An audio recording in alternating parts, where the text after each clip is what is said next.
So hello guys! Welcome back to my YouTube channel. It's your pretty Tala! Itong video pala na ito ay kuha ko ng January 29 at 30. Kakatapos ko nga ditong naligo dahil ihahatid ko na nga si nanay sa San Guillermo. Yan nga may binigay pa si Lola Injing na duster ni nanay. At sabi nga nila magpipicture daw sila dyan. Ayan nga, pinapatayo ni Lola Injing si nanay. Sige. Video to ah. Video na Video na. La la la la la. Wow! Ilang minuto yan lang. La la la. Oh, diba? Yay! Na oh, dalan mo. Oh, yan. Ang ganda nyo. Tapos na? Oh, tapos na. Upo ka na. Baka sawa ka na mamaya. May balikat mo yan. Ang pagin niya. Hindi ah. At ayan nga, nag-video at nag-picture na din kami dyan ni nanay. 3 hours later. Nakauwi na nga kami dito sa bahay. Nagbihis nga lang ako dyan dahil nabasa ako ng ulan. At hinimay ko na nga itong ulamin naming ampalaya. Nahahaluan ng kabute at mais. Habang naghihimay nga ako dyan ng ampalaya, nakikipagkwentuhan din ako kay nanay. At yan nga ang mga sahog ng ampalaya. At ito pa nga ang mga pinagkabalahan ko rito.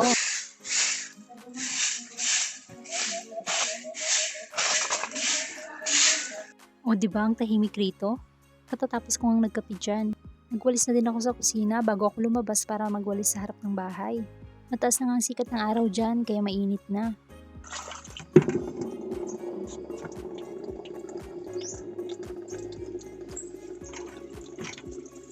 Pagkatapos ko nga magwalis dyan, nag-igib na ako ng tubig para may panghugas na ako ng mga plato. Abay tiis ganda nga ang atin nyo sa pag-iigib. Buti nga't sanay na ako dito. Kaya carry na din. Kaysa naman magigib pa ako sa malayo, diba? Hindi nga dire-diretso ang pagbubumba ko dyan. Kasi nga mapupuno yung sagatan. Tatapon din yung tubig. Kaya tamang antay lang ako dyan. Ayan nga't pinakiramdaman ko pa yung tubig dyan. Kasi malamig na talaga yung tubig kahit anong oras na yan. Ayan nga't binuhat ko na para makapaghugas na ako. At ayan nga yung mahugasin ko. Hindi ko pa pala sila nahihigpit. Kaya pinagdadampot ko na yung mga huhugasin dyan. Kami nga lang ni nanay dyan. Kasi yung pinsan ko pumunta ng bukid.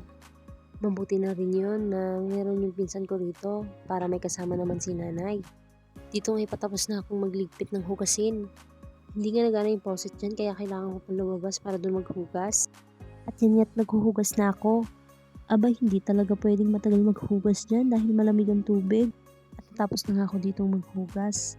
Nagsasalansan na din ang mga kalderong hinugasan ko.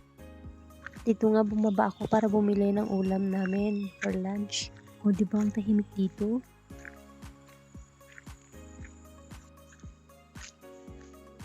Matayo sila.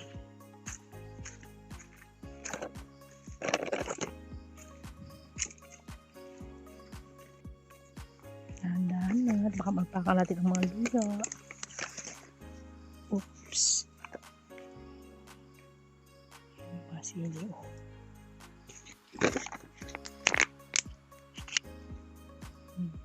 Inutosan nga ako ni nanay na kumuha ng sili dyan kasi hinog na sila. Kahit daw itong mga to pwede lang kunin, sabi ni inay. May kukunin natin nang may sili tayo doon. Dahil walang pitasan na ng sili, naubos na yung tanim ni Alibi.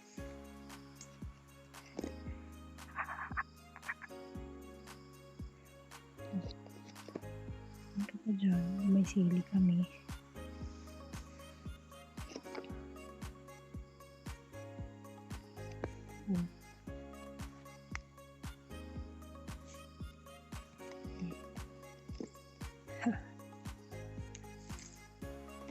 Hindi nga pala ng kamay ko dahil kumuha akong luya kanina. Ang dami guys.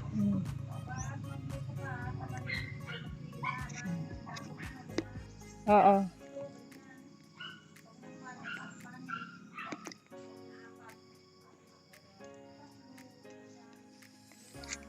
Marami na masyado yung 8 naman ah. Pwede na yung 3 katulad kanina. Pwede na yung 3 katulad kanina.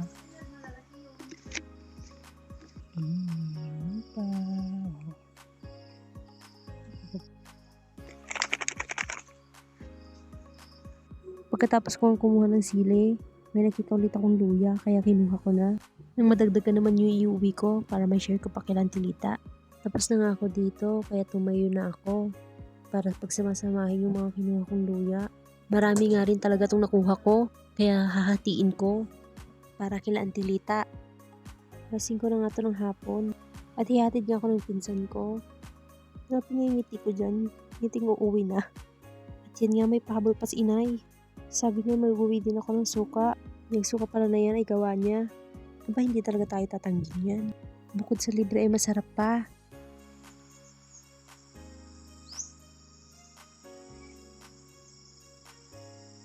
At ito nga, bibiyahin na kami ng pinsan ko. Siguro mga 1 oras din biyahe namin. Dito ko na tinatapos ang video na ito. Salamat sa panonood.